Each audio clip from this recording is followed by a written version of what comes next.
तो मेरा सखा और सखी ये कंपैरिजन होने ही नहीं वाला है। कंपैरिजन मैंने टाइटल में ज़रूर लिख दिया, लेकिन कंपैरिजन लोग कर क्यों रहे हैं, किस वजह से कर रहे हैं, उसकी पुख्ती मैं तेरे को दूंगा कि भाई किस कारण की वजह से ये सब चीज़ें करी जा रही हैं। एंड ये कोई नॉर्मल कारण नहीं है, ये हमारे सदियों सदियों से चलते हुए आ रहे एक कारण है कि भाई ये चीज़ जो बन रही है, रामायण जो बन रही है, वो परफेक्ट होनी चाहिए। अगर वो परफेक्ट नहीं होगी तो भाई हम लोग उसको एक्सेप्ट करने के लिए रेडी बैठे ही नहीं है। क्योंकि रामायण नाम सुनते दिमाग में क्या आता, तू बता, तेरे दिमाग में रामायण सुनते क्या आता दिमाग में कि भाई एक ऐसी मूवी बनेगी ना जो टू द परफेक्ट होगी। एंड टू द परफेक्ट मैंने बोलते या फिर रामायण बोलते तेरे दिमाग में कुछ ना कुछ इमेज छपी होगी। तेरे दिमाग में रामानंद सागर वाली रामायण की इमेज छपी होगी, तेरे दिमाग में वो एनिमेटेड वाली रामायण की इमेज छपी होगी। एंड जैसे एवेंजर्स डूम्सडे के अंदर तुम लोगों को थोड़े बहुत चीजें देखने को मिली हैं, थोड़े बहुत ट्रेलर्स देखने को मिल रहा है, वैसी ट्रेलर की झलक तुम लोगों को आदि पुरुष के अंदर भी देखने को मिली थी कि भाई उसके बादल उस हिसाब से थे, उसके वीएफएक्स उस हिसाब से थे।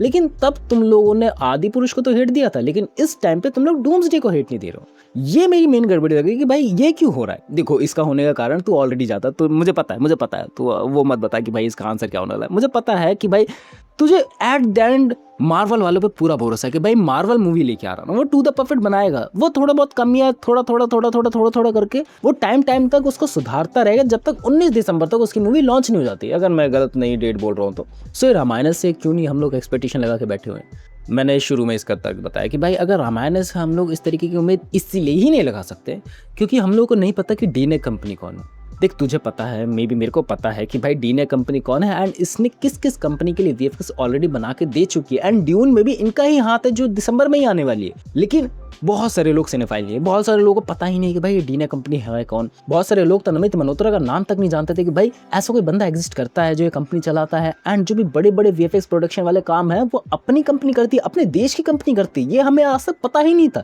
तुम्हारी क्या भाई, मुझे तक नहीं पता था अभी तक। जब तक मैं 2 साल से इस फील्ड के अंदर कनेक्टेड हूँ, मेरे को कुछ कुछ चीजें पता लगने लगी, लेकिन इससे पहले मुझे इस चीजों के बारे में बिल्कुल भी आइडिया नहीं था। मूवीज से रिलेटेड मेरे को बिल्कुल भी आइडिया नहीं था। एंड यही ना मेजॉरिटी ऑफ द इंडिया की कमी कि भाई उनको चाहिए सब कुछ चीजें परफेक्ट। मैं उनको क्रिटिसाइज बिल्कुल भी नहीं कर रहा हूँ, मैं चीजें बता रहा हूँ कि भाई क्या कहाँ क्या एक्सपर्ट पे बहुत ज़्यादा कमी लगती है, जिस वजह से हम लोग ये सब तर्क सुनने को मिल रहे हैं। उनको चाहिए तो एकदम परफेक्ट चीज़ें, बट उनको ये नहीं पता है कि परफेक्ट चीज़ें आएंगी कैसे। सच बता रहा हूँ कि भाई उनको लगता है कि ये टू द परफेक्ट बनी हुई है, या फिर उनको लगता है टू द परफेक्ट नहीं बनी हुई, बट उनको पता नहीं कि भाई टू द परफेक्ट बनाई कैसे जाए, या फिर ये टू द परफेक्ट बनी हुई है, टू द परफेक्ट आखिर होती कैसी है। क्योंकि तुम लोग समझो कि भाई हम लोग को जो भी वीएफएक्स का काम देखने को मिला है ना, बहुत सारे लोगों को वो आई प्लीजिंग वाले लगते हैं, तो बोलते थे कि भाई सेटिस्फाइंग लग रहा है, बहुत ज़्यादा अच्छा लग रहा है देखने में। बट आई प्लीजिंग हो, सेटिस्फाइंग हो, यही देखना काम नहीं रहता। एंड वीएफएक्स में एक ऐसा माध्यम मानता हूँ कि भाई हाँ एक इंपॉर्टेंट पार्ट रहेगा रामायण के लिए, क्योंकि कदम कदम पर तुम लोगों को कुछ ऐसी चीज़ दिखानी पड़ेगी जो एग्जिस्ट नहीं करती आज के वर्ल्ड में। लेकिन पता है उसका मेन प्लॉट क्या रहेगा? मतलब मेन प्लॉट तुम लोग को ऑलरेडी पता है। Main plot in the sense of कि उसको दिखाने का जो नज़रिया रहे वो किस हिसाब से रहेगा, उसके ओवरऑल जो डायलॉग डिलीवरी रहेंगे, ओवरऑल जो बंदे कास्ट करे गए हैं वो किस हिसाब से एक्टिंग करेंगे, वो हम लोग को लुभा पाएंगे। एंड वीएफएक्स को थोड़ी देर के लिए साइड लाइन भी कर दिया जाए तो क्या इन सब चीज़ों का परफेक्शन हम लोग को नहीं चाहिए, या फिर वीएफएक्स का ही परफेक्शन चाहिए?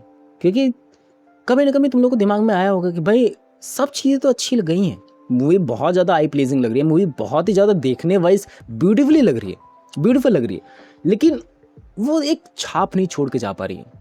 तुम्हारे दिमाग में एक एग्जांपल है ज़रूर आया होगा, मैं कह रहा हूँ वो अवतार मूवी का। अवतार 1 में मैं कह सकता हूँ हाँ सिनेरियो बैठा है, अवतार 2 में काइंड ऑफ नहीं, एंड अवतार 3 जो आई थी नहीं बैठा होगा क्योंकि इसमें स्टोरी नहीं थी, वो आई प्लीजिंग थी। क्या तुम्हें ऐसी मूवी चाहिए रामायण से? क्या रामायण से तुम लोग ऐसे काइंड ऑफ एक्सपेक्ट कर रहे हो कि भाई ऐसी चीज़ें निकल के आएंगी बिकॉज नमित मल्होत्रा जिसको लेके आ रहे हैं? देखो मैं बिल्कुल भी नहीं चाहता हूँ, देखो तुम्हारी बिल्कुल भी नहीं पता, बट मैं चाहता हूँ कि वो all the expect of the area जो हम लोगों ने अपने दिमाग में इमेज बना रखी है, अपने दिमाग में, क्योंकि तेरे हिसाब से जो तेरे दिमाग में इमेज बनी होगी रामायण की वो बहुत ही ज़्यादा डिफरेंट हो सकती है जो मैं सोचता हूँ, क्योंकि हर बंदे का पॉइंट ऑफ व्यू अलग है, हर बंदे ने स्टोरी अलग अलग सुनी है, एंड हर बंदे का देखने का नज़रिया अलग, एंड हर बंदे का दिखाने का नज़रिया अलग है। तो बहुत ही कम बंदे होंगे जो रिलेट कर पाएंगे सब चीज़ों से। एंड नमित मल्होत्रा का ऐसा है कि भाई हमारी मार्केट को तो कैप्चर करना ही करना है उनको, ऐसी बात नहीं कि हमारे यहाँ वो स्क्रीनिंग नहीं करवाएंगे, हमारे यहाँ वो प्रमोशन उस लेवल का नहीं करवाएंगे, कराएंगे, लेकिन क्या वो बाहर के लोगों को अपीलिंग लग रही है? जितना मैं हिसाब से देख पाया कि भाई मैं जितना पहले बोल रहा था क्या प्लीजिंग लग पाएगी उन लोगों को, मैं अभी भी डाउट में हूँ, बट जितना ज़्यादा रिएक्शन देखने को मिल रहे हैं बाकी लोगों के, हाँ वो इंटरेस्टिंग है, वो इंटरेस्टिंग लग रहा है देखने में। एक एक्सपर्ट में कमी लग रही है कि भाई कुछ ज़्यादा सस्पेंसफुल चीज़ें बना के रखने की जो काइंड ऑफ नहीं बना पाए हैं, जो मैं अगर थोड़ा सा तेरे को आइडिया दे के चलूँ आगे कंटिन्यू करने से पहले कि भाई रावण बहुत बड़ा भाई, बहुत बड़ा विद्वान था, बहुत बड़ा शक्तिशाली था। एंड उसके अपोजिट में राम जी, मैं कहूँ, और भी ज़्यादा साधारण मनुष्य दिखाना था उनको। थोड़ी बहुत उनकी पावर्स वगैरह दिखा दी गई जो नहीं दिखानी थी काइंड ऑफ, जिससे और भी ज़्यादा क्यूरियोसिटी बनती है एंड और भी ज़्यादा उनकी मार्केटिंग होती कि भाई ये कैसे लड़ेंगे इससे। ये वाला पॉइंट भी निकल के आता। अब मैं आगे बात लेकर चलता हूँ कि भाई ये जो लड़ाइयाँ चल रही हैं इंटरनेट पे, ये जो भी वीएफएक्स से रिलेटेड लड़ाइयाँ चल रही हैं, ये इंडिया में ही चल रही हैं, इंडिया में ही चल रही है। मैं मान के लेकर चलूँ, अगर किसी भी बाहर की मूवी का तू एग्जांपल लेकर चले कि भाई किस हिसाब से उनकी मूवी बेटर बन रही है, किस हिसाब से नहीं बेटर बन रही है, क्योंकि उनके पास प्रूफ है तो वो बेट लगा देते कि भाई ये मूवी बेटर बनेगी। बट हम लोग बेट लगाने से पता है क्यों डर रहे हैं? मतलब डीने कंपनी नहीं डर रही है, हम लोग की, हमारे पास बहुत ज़्यादा खामियाँ रही हैं पास्ट में। एंड वो खामी इस हिसाब से रही है कि भाई बजट जितना भी दे दिया जाए उसका यूटिलाइजेशन उस हिसाब से हो ही नहीं सकता है। ये हमारे पास एक डाउट है। एंड बजट इतना दे दिया गया है, एट द एंड इतना ज़्यादा रफली आइडिया लगा दिया गया है कि भाई 4,000 करोड़ होने वाला है, तो किस हिसाब से होंगी भाई ये चीज़ें।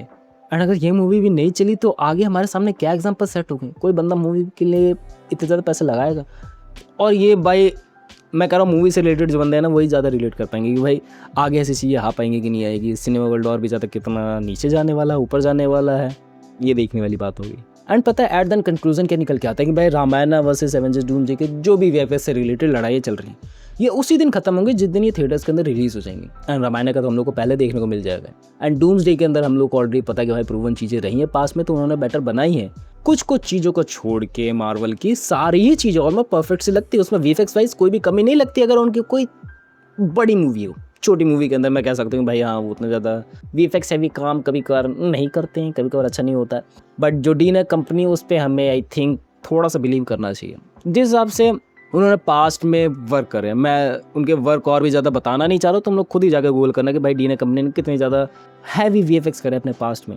एंड ये मूवी भी वो इसलिए बना रही है। तुम लोग को क्या लग रहा है इनका फ़ायदा नहीं होने वाला?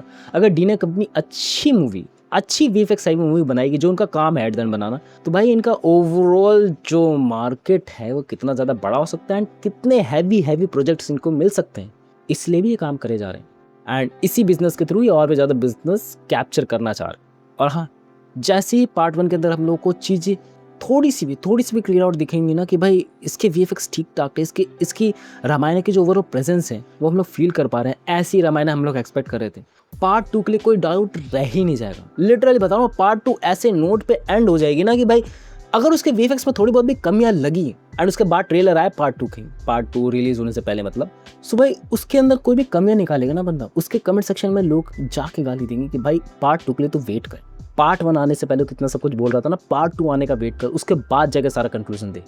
क्योंकि तुम लोग को पता है भाई जो दिखता है वो बिकता है। एंड एक बार हमें वो चीज़ें दिख जाएंगी ना कि भाई ये चीज़ बनी हुई है इस तरीके से, ये चीज़ इस हिसाब से ब्रिलियंटली बनी हुई है, इस हिसाब से पिरोई गई है तुम लोगों को आंखों के सामने, तुम लोग डिनाई करने नहीं वाले हो कि भाई ये बेकार होने वाली है आगे से। एंड आगे से नमित मल्होत्रा कोई भी अपनी नई मूवी का अनाउंसमेंट लेके आएंगे, कोई भी बंदा भाई 2 बार सोचेगा नहीं कि भाई इसके अंदर वीएफएक्स लो बजट के होने वाले हैं, इसके अंदर वीएफएक्स उस हिसाब से अपीलिंग नहीं होने वाले। एंड मैं पहले बता चुका हूँ कि भाई आगे और भी ज़्यादा ऐसे प्रोजेक्ट्स होने वाले हैं, या फिर नहीं बताया मैंने तुम लोग। एंड ये मूवी अगर सक्सेसफुल निकलती है तो कितना ज़्यादा और मूवी मेकर्स निकल के आएंगे जो इसी कॉन्सेप्ट के ऊपर मूवी बनाएंगे एंड काइंड ऑफ लोगों को बेटर चीज़ें देखने को मिलेगी। हाँ, जो भी मेरे थॉट्स मैं बता देता हूँ लोगों की भाई क्या क्या चीज़ें हैं, क्यों हम लोग कंपेयर कर रहे हैं एंड कंपेयर सिर्फ हम ही लोग कर रहे हैं। एफर्ट्स बंदे बड़े ज़्यादा डाल रहे हैं, जितना ज़्यादा मैं देख रहा हूँ हर बार मेरे को कोई नई न्यूज़ निकल के आती है। भाई जो इंग्लिश डब डाला था इन्होंने काफ़ी ज़्यादा ब्रिलियंट लगा था, इसके अंदर जो कट्स डाले थे जानबूझ के अच्छे डाले गए थे कि भाई हाँ उन ऑडियंस को उस हिसाब से बेटर चीज़ दे पाए। एंड इनमें जो थोड़ी बहुत कमियां लगती है, जो राम जी का ओवरऑल प्रेजेंस है वो हिसाब से चार्मिंग नहीं लगता, उस हिसाब से उनकी वीएफएक्स इतना ज़्यादा लो बजट काइंड ऑफ लगता है कि भाई क्यों बनाया है ऐसी चीज़ें। क्योंकि ये ओवरऑल जो भी न्यूज़ निकल के आई थी कि भाई ये रावण का ट्रेलर होने वाला है, तो रावण की शॉट्स एकदम ज़्यादा परफेक्ट लगते हैं, रावण की सारी चीज़ एकदम परफेक्ट लगती है, लेकिन राम जी की थोड़ी बहुत फीकी फीकी से लगती है जानबूझ के। समझ में भी आता है कि हाँ भाई दैट्स वाई रावण की शॉट बहुत ज़्यादा ब्रिलियंट है। ओके, मेरा हो गया भाई, मेरा हो गया, मैंने बता दी जो भी मेरे दिमाग में भसड़ बची हुई थी। दस वो तो वीडियो मिलते हैं नेक्स्ट वीडियो में, बाय।